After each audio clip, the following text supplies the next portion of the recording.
시청자 여러분 안녕하십니까? 한 주간의 한인사회 주요 소식을 전해드리는 KBN 뉴스 주간 브리핑입니다. 꽁꽁 닫아두었던 지갑들이 열리고 있다는 소식입니다. 미 경제가 기대 이상으로 선전한 것으로 나타났습니다. 눈에 띄게 개선되고 있다는 평가인데요. 국내 총생산이 시장 전문가들의 예상치보다 높고 가계 소비 지출도 늘어났으며 기업 투자도 증가하고 있는 것으로 나타났습니다. 연방준비제도는 경기, 고용이 전반적인 개선 추세에 있다고 보고 채권 매입 규모를 100억 달러 더 축소했습니다.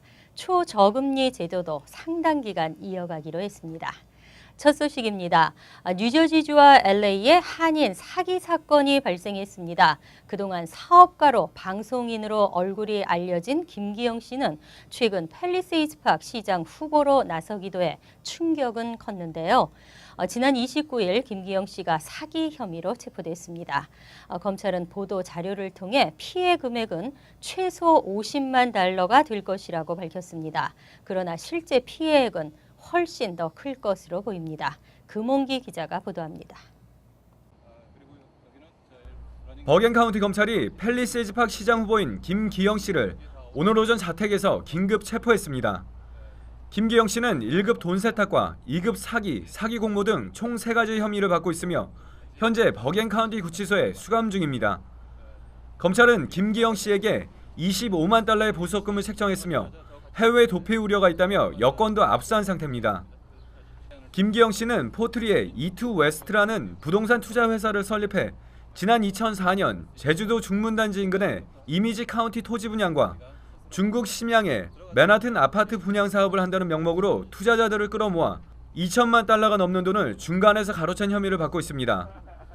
김기영 씨와 함께 사기 공모 혐의를 받고 있는 캘리포니아 플라튼 거주 한상수 씨도 오늘 오전 플라튼 경찰에 의해 체포됐습니다. 오늘 체포된 김기영 씨는 지난 6월 3일 버겐 카운티 클락 오피스에 시장 선거 후보 등록을 마친 상태입니다. 김기영 씨의 시장 선거를 후원했던 한인들은 큰 실망감을 감추지 못하고 있습니다. 김 씨의 한 후원자는 최종 재판 결과가 나와봐야겠지만 시장 선거 후보로 나온 한인이 사기 혐의를 받고 있다는 게 정말 당혹스럽고 부끄러운 일이라고 말했습니다. 지난 2008년 몇몇 한인 투자자들에 의해 김기영 씨의 사기 행각이 알려진 것이 수사의 기폭제가 된 것으로 보입니다. KBN 뉴스 금홍기입니다. 뉴욕시가 뉴욕시 소상인들을 위한 규제 완화 및 단속 정책 개선에 관한 정책인 스몰 비즈니스 퍼스트를 발표했습니다. 하지만 한인 소상인들은 이는 립 서비스에 불과하다며 근본적인 문제 해결을 위한 실질적인 정책을 펼치라고 주문했습니다. 주성은 기자가 보도합니다. 지난 25일 뉴욕시가 밝힌 스몰 비즈니스 퍼스트 운영 계획은 11개에 달하는 뉴욕시의 관련 기관들이 상호 공조해 단속 과정에서 발생하는 소상인들의 억울한 피해를 줄이고 단속보다는 소상인 교육을 강화하는 데 초점을 맞추고 있습니다. 특히 복잡하고 까다로운 규정과 법 내용을 소상인들이 이해하기 쉽도록 개선시켜 상인들의 단속 적발 건수를 줄여간다는 계획입니다. 또한 단속 요원들에 대한 교육을 강화해 단속 시 보다 융통성을 발휘토록 한다는 계획입니다. 하지만 이에 대해 한인 소상인들은 당사자인 소상인들과의 소통도 없이 관련 기관들 간의 회의만을 통해 이뤄진 정책 발표라며 소상인들의 의견에 귀 기울이는 것이 먼저라고 꼬집었습니다. 구체적으로 어떻게 하면 방향 제시가 없고요. 없고 그다음에 정부 자기들이 일방적으로 의견을 제시해서 도와주겠다는 얘기인데 이것은 정책적으로 립서비스입니다. 그리고 또 한말로해서는 티켓을 정부에서 발급하니까 나쁜 말로 병 주고 약 주는 그런 극단적인 표현까지 할 수 있겠습니다. 또한 지난 수년째 소상인들이 요구하고 있는 상가 렌트 구속 중지안 같은 근본적인 문제 해결은 묵살하고 말뿐인 정책만 남발하는 뉴욕시의 행정도 지적했습니다. 작년은 뉴욕시 소상인들이 24% 문을 닫았어요. 역사적으로 이와 같은 위기가 없습니다. 지금 2009년부터 위기 얘기하고 있는데 좀 극단을 달고 있는 위기, 특히 뉴욕주가 50개 중에서 최하로 소상인들이 장사하기 힘든 그런 주로 평가가 되어 있습니다. 뭐냐면은 공공정책 때문에 그렇다는 얘기예요. 뉴욕시에 따르면 지난 2012년 소상인들에게 발부된 티켓은 총 24,176장에 부과된 벌금만 1,400만 달러에 이르며 이는 2년 전과 비교해 티켓과 벌금 모두 2배 증가한 기록입니다. KBN 뉴스 주성훈입니다. 얼마 전 뉴스를 통해 뉴저지주 유니언시티에 들어설 예정인 위안부 기린비를 일본 정부가 철회해달라는 서한을 시정부에 보냈다는 소식 전해드렸는데요. 일본은 사과와 반성을 하기는커녕 역사적인 사실을 아직까지도 왜곡하고 있습니다. 위안부 할머니들의 힘들었던 삶을 표현한 연극 작품이 뉴욕에서 올려질 예정입니다. 금홍기 기자가 자세한 소식 전해드립니다. 연극 봉선화는 일제강점기 꽃다운 나이에 우리의 어머니와 할머니가 겪었던 뼈아픈 역사를 사실적으로 그려내고 있습니다. 위안부에 끌려왔던 여인과 그 아들, 손녀까지 3대에 걸친 이야기를 통해 위안부 문제가 아직도 끝나지 않은 오늘의 문제라는 것을 깨닫게 합니다.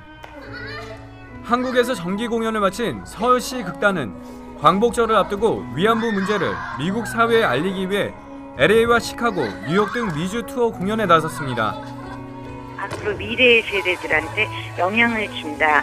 우리의 인식을 바꾸고 살아가는 태도를 바꾼다 하는 것을 연극의 기능을 통해서 꼭 알려주고 싶은 목적이 있기 때문에 와서 꼭 보셔야 된다고 생각을 합니다.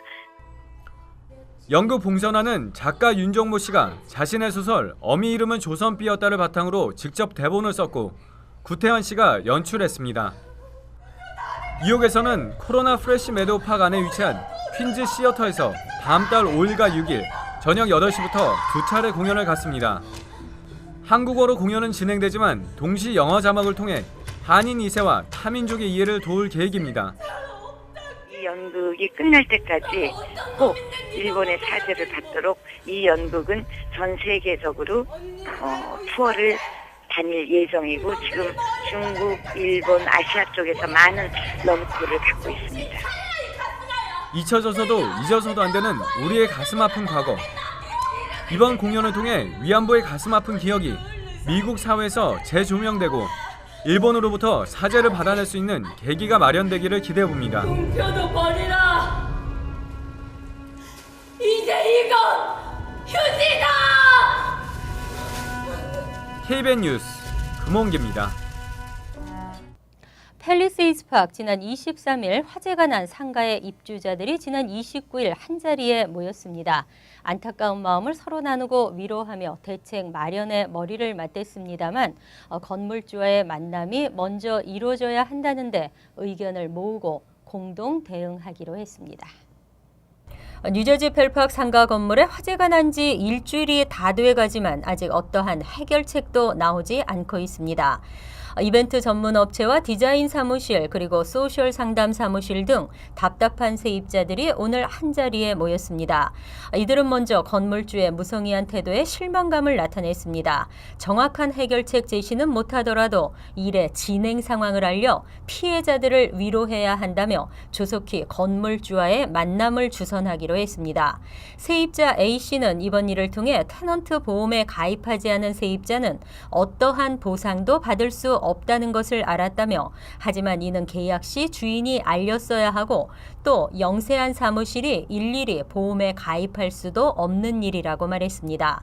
세입자 B씨는 정확한 화재의 원인이 나올 때까지 기다려봐야 할 것 같다고 말했습니다. 현재 건물은 화재 진압으로 반 이상이 부서진 상태입니다. 세입자들은 빠른 시일 내 건물주와의 만남을 갖기로 의견을 모았지만 시원한 해결책 없이 무거운 발걸음을 돌렸습니다. 한인사회는 문서화, 계약 문화의 취약성을 보이고 있습니다. 이번 화재를 계기로 한인사회에 만연한 주먹구구식 계약으로 인한 피해자가 더 이상 없어야겠습니다. 버락 오바마 대통령의 이민개혁 행정명령 발동이 초읽기에 들어갔습니다. 빠르면 노동절 직후 단행될 것으로 보입니다. 월스트리트저널은 어제 한 행정부 관리의 말을 인용해 대통령이 오는 9월 노동절 직후 대규모의 불법 체류자 추방 유예와 노동 허가를 제공하는 행정명령을 단행할 것으로 전망했습니다. 신문은 또 최근 대통령과 면담했던 연방 의원들과 이민개혁 지지단체 관계자들이 추방유예 확대 대상에 불체청년 추방유예 승인자들의 부모는 최소한 포함될 것으로 파악하고 있다고 전했습니다.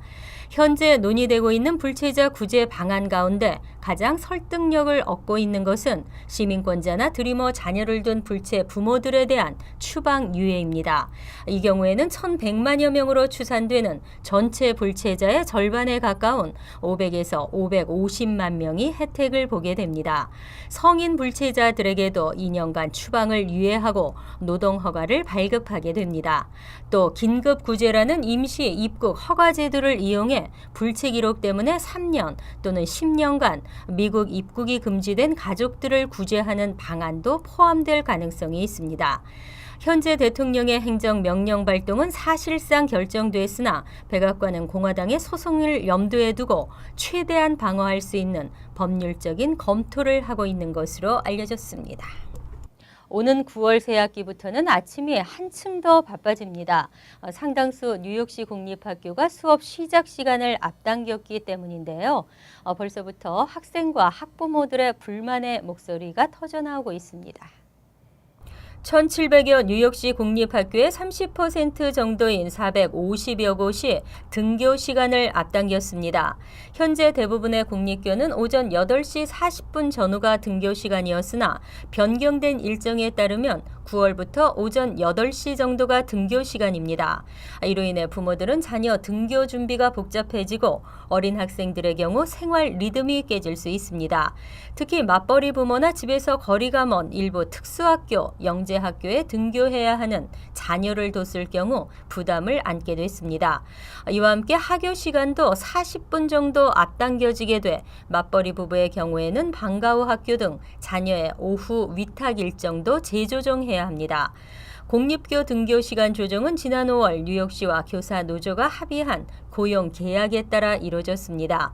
새학기부터 교사들은 특정 요일의 일정한 시간을 교사 교육과 학부모 상담에 할애해야 합니다. 반면 모든 학교 일정은 오후 4시까지 끝내야 하기 때문에 월요일을 기준으로 할 경우 아무리 늦어도 오후 2시 40분까지는 수업을 마쳐야 하고 이에 따라 등교 시간도 앞당겨질 수밖에 없습니다. 부모와 학생들은 불만이지만 대부분 교사들은 이를 환영하는 것으로 알려졌습니다. 오바마 케어의 가입은 일단락됐지만 갱신에서 또 문제가 발생했습니다.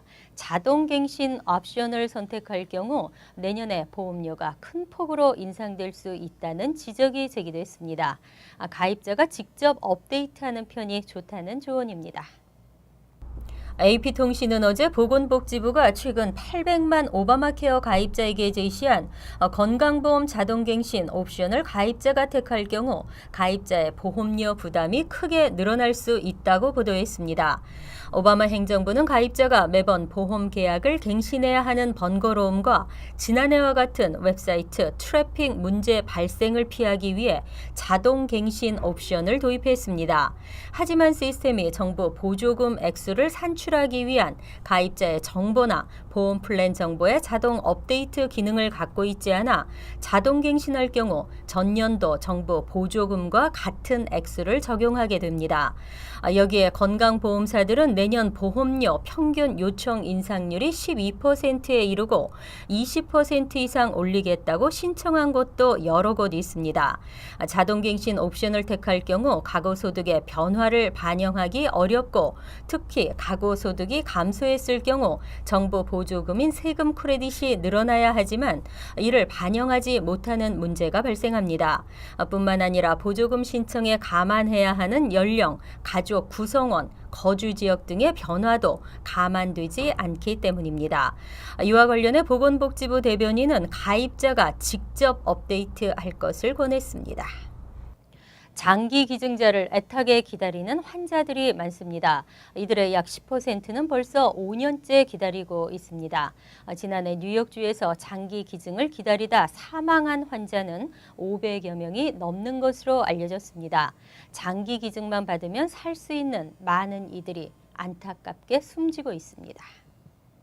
뉴욕주는 지난 2010년 전국 최초로 온라인 장기 기증 신청 법안을 통과시키며 장기 기증 문화를 선도했습니다. 하지만 뉴욕주의 장기 기증 등록률이 전국 평균의 절반에도 못 미치는 것으로 나타났습니다. 비영리 건강보험 회사인 엑셀러스 블루크로스 블루쉴드 보고서에 따르면 뉴욕주의 장기 기증 신청자 비율은 22%로 나타났습니다. 전국 평균은 48%입니다. 지난해 뉴욕주에서 장기 기증을 기다리다 사망한 환자가 539명입니다. 현재 뉴욕주의 장기 기증 대기 환자 숫자는 1,510명에 이르고 있습니다. 신장 이식 대기 중인 환자가 8,667명으로 가장 많았고 간 이식 대기 환자가 1,352명으로 뒤를 이었습니다. 전체 이식 대기 환자 중 약 1,500명은 5년 이상 장기 기증자를 기다리고 있는 실정입니다. 장기 기증 옹호자들에 따르면 이처럼 뉴욕주의 등록률이 유독 낮은 것은 주정부를 통해서만 등록을 받고 있기 때문이라는 지적입니다. 실제로 등록률이 높은 10개 주 중 8개 주는 비영리 기관들을 활발히 이용하고 있었습니다. 비영리재단 뉴욕 기증연맹의 아이샤 테일러 이사는 주정부가 보다 적극적으로 비영리 재단들을 통해 기증 문화를 활성화해야 한다고 말했습니다. 시간 효율의 법칙으로 인해 여가 시간이 많아졌지만 현대인에게 가장 필요한 것은 휴식입니다. 아파도 쉴 수 없었던 많은 직장인들이 있습니다. 뉴욕시 직원들이 병가를 사용할 수 있는 유급병가가 지난 30일부터 시행에 들어갔는데요. 건강을 충전함으로써 근무 효율을 더 높일 수 있게 돼 근로자, 사업주 모두에게 일석이조입니다. 직원들의 건강은 무엇과도 바꿀 수 없는 기업의 소중한 자산입니다. 건강하게 즐겁게 일할 수 있는 즐거운 일터가 될 수 있기를 바랍니다. KBN 뉴스 주간 브리핑 여기서 마칩니다. 시청해 주신 여러분 고맙습니다.